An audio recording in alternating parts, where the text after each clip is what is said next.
And I'm not sure if you can call us the new Mac and Mac anymore, seeing as this is the Old four, Mac and Mac still 400 exists. Yeah. at number one, the age of the participants, and number two, this is the 436th episode of Birds 365. So I don't know if we're the new Mac and Mac anymore, Yeah. but we are surely Mac and Mac. He's John McMullen. I'm Jody McDonald. J Mac, how you feeling this morning? Happy Thursday. Yeah, yeah. Is it? Well, Are you sure about that? nah. Well, you know, well, I assume you're talking about the injuries. I kind of That would be knew where correct. we were with the injuries, so that part of it didn't surprise me. But you know, there's a game tonight, and that part means something to the Eagles. You know, that could make things much easier for the Eagles, but Tennessee isn't going to play the game, so that's not going to help. So yeah, it's about a middling Thursday. How's that? Middling, more like it. You're right. That I was referring to Eagles injuries. We know. Well, we actually got quasi good news with Lane Johnson yesterday that it came out officially he's not going to have surgery. Apparently, surgery was an option, and if that were the case, he would probably be done for the entire season, playoff run and all. He is going to gut it out, try and play through the pain that he's in, take the 2 weeks of rest, hopefully 3 weeks of rest with the Eagles get a bye for the lead into the first round of the playoffs. But he is a tough guy who is going to shoulder on and not get surgery done. That seemed to be the way he was leaning when a report came out immediately after the game that he's going to miss 2 weeks. We knew if he was going to have surgery on his abdomen, then that was going to be a lengthy recovery time. So not a great surprise. This just kind of confirms what most people believed about his injury status. Now, I was referring to the two guys that you were hopeful were going to be participants in yesterday's walkthrough. Not a full-blown practice, just a walkthrough. And neither Jalen Hurts or Chauncey Gardner-Johnson took part in that workout. I am not going to make a definitive statement here, but would you say it'd be fair to say both are doubtful as of yesterday's status for practice? Yeah, I mean Chauncey, no question. I mean, yeah, if there were any chance that they were thinking about bringing him back, they would have activated his practice window. So what that tells me about CJ is that it's more about the postseason than the final two games. I did see him in the locker room yesterday. You know, seems fine, was very happy, joking around with his teammates, giving out Christmas presents with his fellow secondary members. Didn't want to talk to reporters. There were a bunch of us trying to get some information, but pretty clear indication that, you know, they're looking at the postseason for CJ Gardner Johnson. So that one is, you know, there's no way he's playing this week. I mean, with Jalen, Nick keeps playing this game, and he said the same thing last week. And our buddy Mike Sealski asked him the question. You know, they had a little back and forth. It was affable, but it was as combative as Nick gets. And Mike kind of threw the question because he keeps talking about his healing powers of, you know, and Mike asked him, "Is he a superhero? What do you mean?" And you know, he didn't take that great, but it was all in good fun. Um, yeah, I don't expect him to play. I've never expected him to play. So I guess from my personal standpoint, it's not surprising. And they keep playing this game, and we'll see how long they play it this week. But if he's not out there for a walkthrough, I mean, what is he magically going to show up for today's practice? I guess, you know, today will be the demarcation line, the official demarcation line. Look, if he's not out at practice today, he's not playing. Right. And I don't expect him to be at practice. But maybe he is a superhero, and maybe he's out there. From my perspective, if you can't participate in a walkthrough, why would you be able to participate in practice 24 hours later? So, right. Unless there's some voodoo healer that's coming into Philly and he had a late he flight. is a superhero. And he didn't touch down, or his superhero compadre or whoever's going to help boost his powers of healing. And oh, by the way, Silsky was well within his rights. Oh to yeah, ask the I'm not question. blaming Mike at all. That of course he's well within his rights. I mean, it's silly. Um, Jalen. It's much like Lane. I think the proper way to phrase it is Jalen's a very tough player, and he'll usually get back quicker than most people. Same thing with Lane. You mentioned, oh, he's getting surgery. He's just not getting surgery now. Right. He's trying to play through it until after the run is over. Extremely tough guy. Same thing with Jalen. That's probably the better framework to do it. Yeah, Mike asked. There's nothing wrong with what Mike did whatsoever, and it is kind of silly that Nick is phrasing it the way he is phrasing it. I would have went down the tough route like he did with Lane Johnson. Same thing. Um, But I never expected him to play in this game, so I guess from a personal standpoint, it's not all that surprising to me. Maybe I bought into his healing powers suggestions that Jalen was going to make some kind of miraculous recovery, and that's why it bothers me that he wasn't even out there yesterday. Because here's the difference: like when Lane Johnson went down, they had to come out onto the field, they had to help him off the field. He missed time, was done for the rest of the game.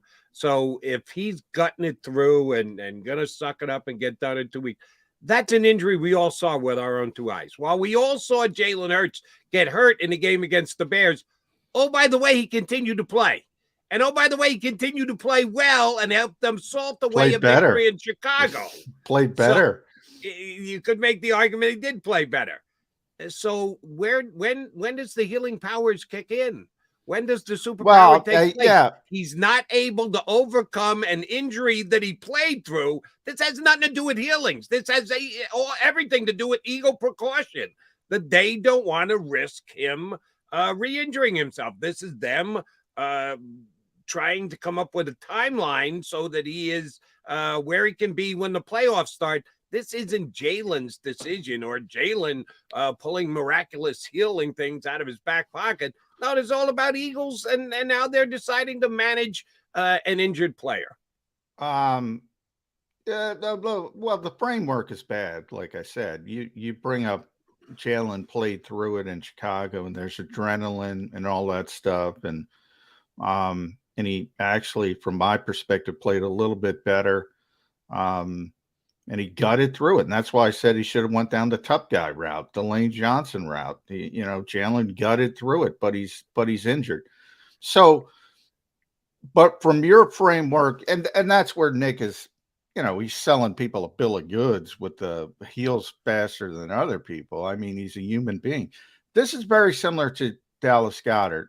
And I'm not talking about shoulders, because Dallas felt fine like 2 weeks after his injury. But he broke a bone, the glenoid bone in his shoulder, a very small bone, and it needs time to heal. You feel fine. He thought he could play. He thought he shouldn't have been on injured reserve. He thought he should have been back by the third game or whatever, because he felt fine. But the healing of the bone needs a certain amount of time. And in the similar case with this injury, if it's grade 2, which I think it is from the description I got, it seems like grade 2, very similar. It needs time to heal. If Jalen feels fine, I see him. People saw him on the sidelines. He traveled to Dallas. He seems fine.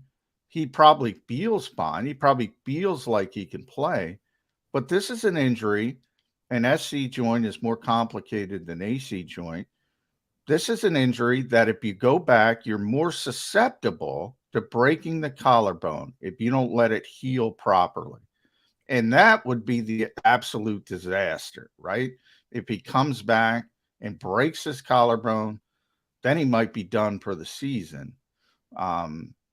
So it needs time to heal. And I think that's where, now if it's grade 1, which I can't tell you definitively it's grade 2. I'm just speculating on the information I've been given and the description when you read it.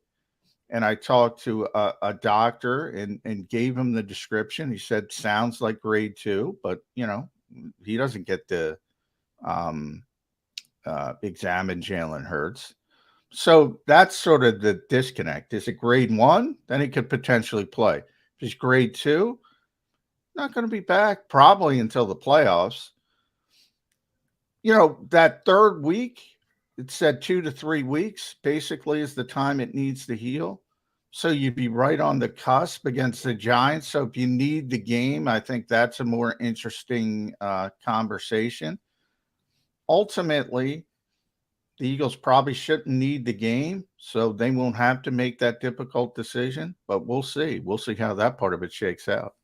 Here was my wacky outside the box thinking that I came up with after we did Birds 365 when I was talking Eagles football on WIP yesterday.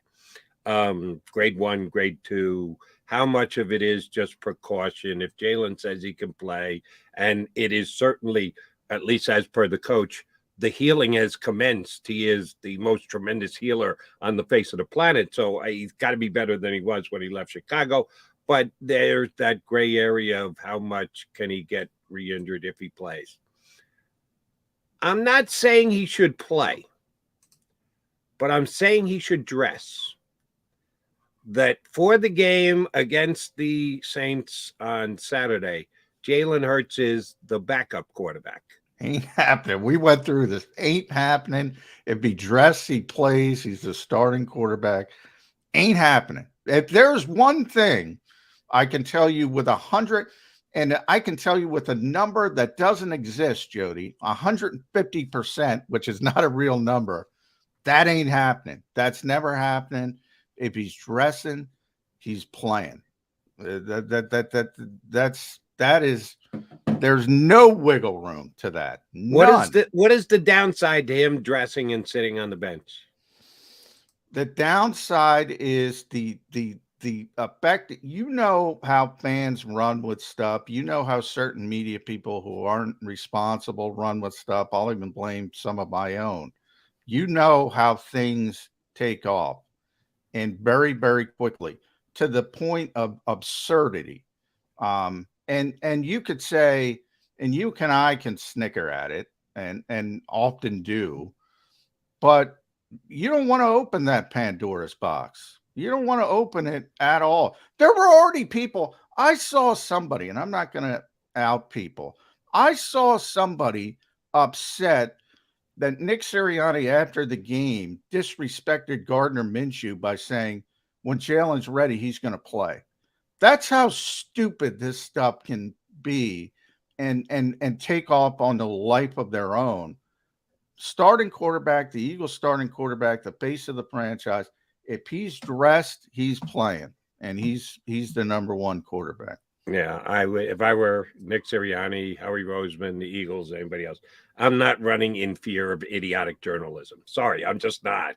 I'm going to do what's best for my organization. Now, I don't think it's going to happen just because the percentage of it playing out perfectly is so small and you should play percentages.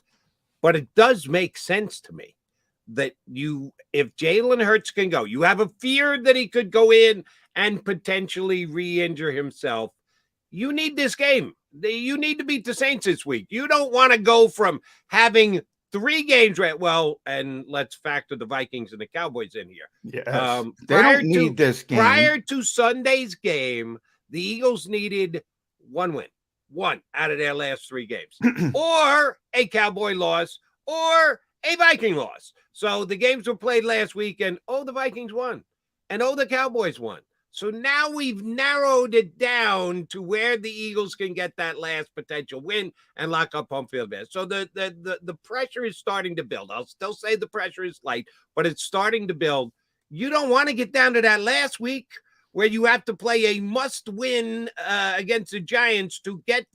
You talk about the way that the media can run rampant and just overstate. Well, and by the way, I don't. If the Eagles somehow lose these last 3 games and go from a virtual lock to be the number 1 seed to having play in the first round on the road as the 5 seed, it will be a collapse of epic proportions. And if I'm a member of the media who's overstating it, I don't think I am. Epic proportions. You don't want to go down even the possibility of that road. So you give yourself this great safety net. If Gardner Minshew goes in there and plays like the guy that you just said, oh, how do you disrespect Gardner Minshew by saying Jalen's back in there? Idiot. But I don't care about that person's opinion.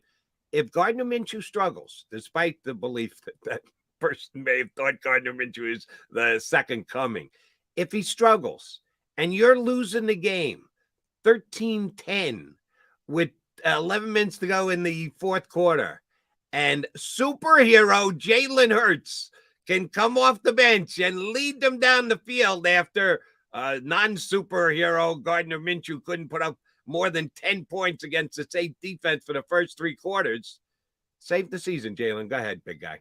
And we'll take our chances. You don't get hurt in the 20 snaps you got to take in the fourth quarter. If he's healthy enough to play, he's playing. That's all it comes down to for the Eagles. If he's healthy enough to play, he's playing. He's playing the whole game. He's playing. There's no scenario where he's healthy enough to play 20 snaps, but he's not healthy enough to play the whole game. If that's the scenario, he's not healthy enough to play. That from their perspective, there's too much of a case of this is an MVP candidate. He's not going to win it now because of this injury, which is kind of silly. Not that he should win it, but he's fallen off a cliff, which is silly. But that's another discussion. There is no scenario where he's healthy enough to play 15, 20 snaps to save a season, and he's not healthy to play the whole game. That will not even be in the conversation for the Eagles. If he's dressed, if he's healthy, he's the starting quarterback, he's playing, and they're not fearful of a more significant injury. If they're fearful of a more significant injury, whether you increase the odds with more snaps or decrease the odds with less snaps, he's still at risk for injury, and you don't want to ruin the whole season. You still have week 18. And in the disastrous scenario you paint, the Vikings win, the Cowboys, who probably will win, and the Eagles lose, and everything comes down to week 18, you still have week 18. The Vikings still have to win again. Dallas still has to win again against Carson Wentz, by the way, which is interesting. And the Eagles are a better football team with Jalen Hurts. And again, that would be right on the cusp than the New York Giants. So there's no need to panic and push out the most important player of your team. And by the way, I'm going to guarantee you're not allowed to do this, but I'm a media guy. I'm not a player. I don't have to look ahead. I don't have to follow Nick Sirianni's rules. The Eagles will clinch the NFC East and the number one seed this weekend. The Vikings are going to lose in Green Bay. Dome team going to Green Bay in January. They're going to lose, number one. Dallas is probably going to win because Tennessee's not going to play. And the Saints stink. I'm sorry, the Saints stink. All right, we'll see about this. I'm just trying to give the Eagles a safety net, just in case. But I'll just say, and if I'm foreshadowing, I'll apologize on Monday here on Birds 365. If Ian Book is playing in the fourth quarter of the game against the Saints, because Gardner Minshew goes down, just remember Jody Mack suggested maybe having Jalen Hurts as a safety net was a good idea. That's all I'm saying. Ian Book to the rescue against his former mates. We shall see. All right, he's Mac. I'm Mac. That's Mac and Mac on Birds 365, McMullen and McDonald. We will be joined a special Thursday gathering with our pal Mike Gill from down the shore. We get Mike up every single week. This week a day late, but not $1 short. Mike Gill from the Sports Bash ESPN 97.3 down the shore joins us next here on Birds 365.